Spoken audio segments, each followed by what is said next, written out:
Magre-recap ako ng isang thriller na pelikula mula 2019 ngayon.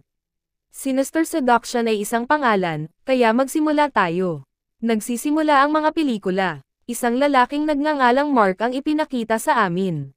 Yung nagjo-jogging. Ngunit pagkatapos nito, dumating ang isang lalaki at pinagsasaksak ng kutsilyo ang biktima hanggang sa mamatay.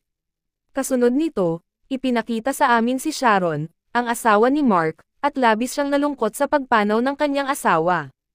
Nakakatakot din ang kalagayan ni Sharon. Pupunta siya upang kunin ang kanyang anak na si Anthony pagkatapos nito. Dahil school day ngayon, si Anthony ay hindi masyadong sabik na magsimula ng paaralan. Nang mapansin ito ni Sharon, tinanong niya ito, kung may nagpapatawa sa iyo sa paaralan. Sa gayon ay pinagtatalunan ito ni Anthony, at naghahanda bago magtungo sa paaralan. Dumating si Detective Barnes upang makilala si Sharon. Kasalukuyang iniimbestigahan ni Detective Barnes ang pagpatay sa asawa ni Sharon, at para ma-update si Sharon sa sitwasyong ito, pinuntahan siya nito.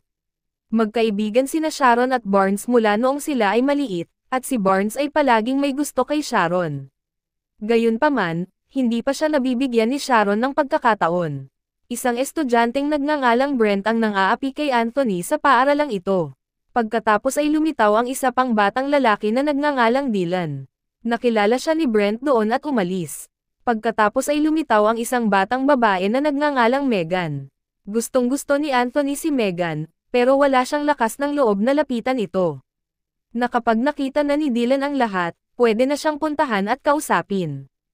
At iyon ang dahilan kung bakit ipinakilala sina Anthony at Megan sa isa't isa pagkatapos noon. Pagkatapos ay dinala ni Dylan si Anthony sa football field ng paaralan upang maglaro. Anden din si Brent. Nilabag ni Brent ang batas para saktan si Anthony. Kaluskos natin siya pagkatapos. Tinanong ni Anthony si Dylan kung nasa dressing room silang dalawa pagkatapos natulungan ni Dylan si Anthony sa playground. Bakit mo ako tinutulungan ng husto? Sinabi ni Dylan na alam niya ito. That you recently lost your dad. And 2 years ago, namatay din ang tatay ko sa pamamagitan ng pagpapakamatay. Aware ako sa pakiramdam ng mawalan ng ama.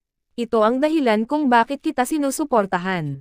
Pagkatapos ay sinuri ni Anthony ang banyo matapos matuklasan na nawawala ang kanyang mga damit nang buksan niya ang kanyang locker.